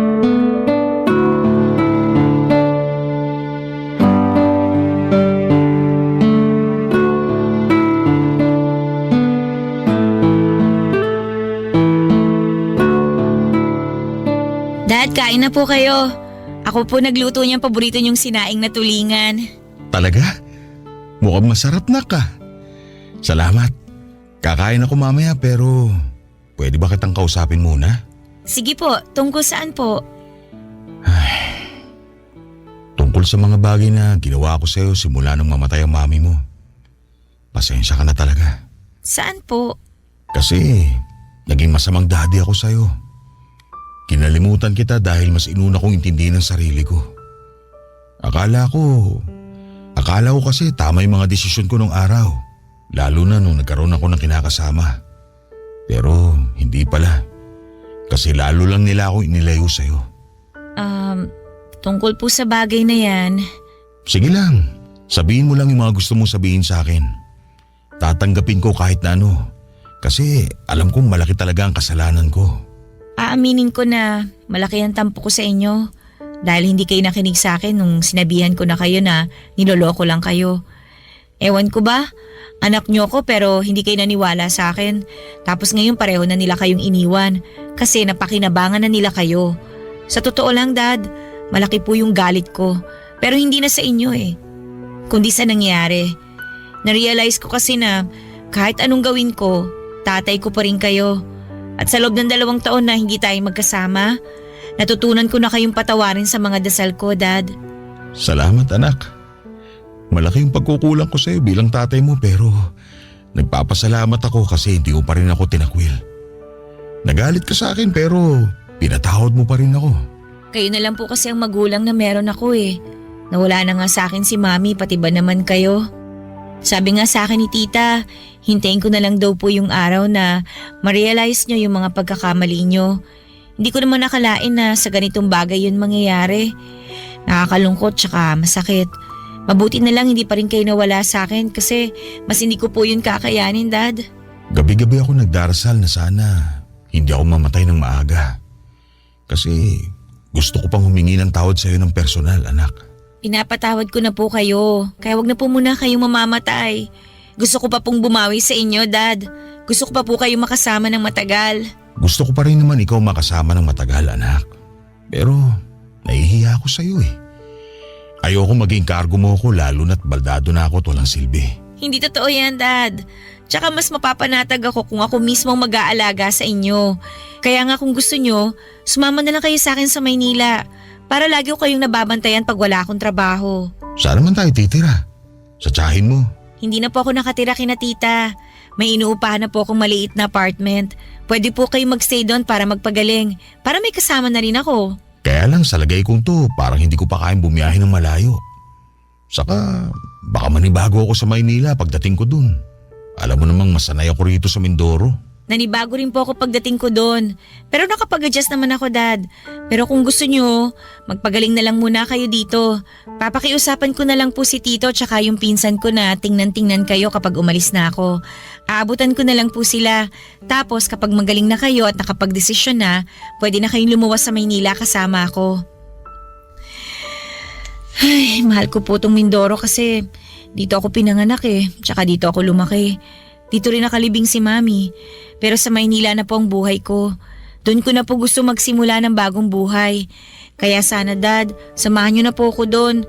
Marami po akong plano at kasama na po kayo sa mga plano ko. Salamat, anak. Umasa ka na, pag-iisipan ko. Pero pipilitin ko munang gumaling. Para naman hindi ka masyado mag-alala sa akin. Salamat talaga kasi umuwi ka rito sa atin. Mahal ko po kayo, Dad, at hindi ko po kayo kayang tiisin. Mahal din kita, anak. Mahal na mahal. Mahal na mahal ko ang daddy ko at kahit na anong mangyari, siya pa rin ang tatay ko. At kahit na marami kaming hindi pagkakaunawaan sa nakaraan ay pilit ko yung sinasantabi para makapagsimula ng panibagong buhay. Masarap at magaan sa dibdib ang magpatawad lalo na kung magulang natin yon. Kaya naman hindi ko pinagsisihan na pinabalik ko sa buhay ko ang daddy ko, Papa Dudut. At alam ko rin na masaya si Mommy at proud siya sa akin dahil nalagpasan ko ang mga pagsubok na pinagdaanan ko. Hindi nagtagal ay gumaling po ang bali sa binti ni Daddy at nang sumunod na taon ay lumuwas na siya sa Maynila. Kasama ko siyang tumira sa apartment na nirerentahan ko. Sakto na may bakanting tindahan din sa unang palapag nito na pwede ring rentahan kaya naman kinausap ko ang tatay ko kung gusto niyang magtinda doon para may libangan siya. Sumang-ayon naman siya pero noong sumunod na taon pansamantala yung nahinto dahil nga po sa nag-pandemic. Doon ko mas natutuhang pahalagahan ang mga sandali na kasama ko ang tatay ko dahil walang kasiguraduhan ang buhay. Mas lalo kaming naging close ni Daddy, Papa Dudut.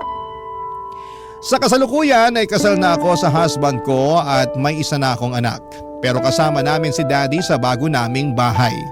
Siya nag-aalaga sa anak namin habang nasa trabaho kami ni Mister. Malaking bagay po ang tulong na yun ni Daddy sa amin dahil may naiiwan kami ng aming anak.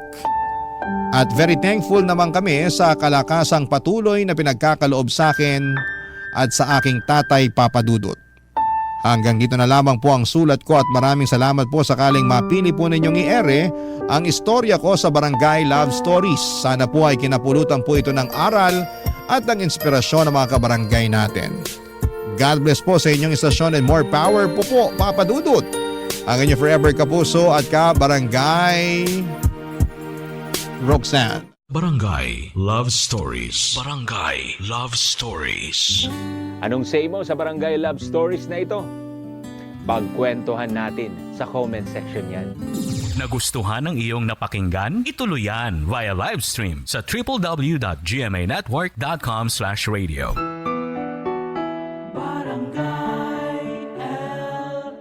In Mega Manila, 97.1. Forever.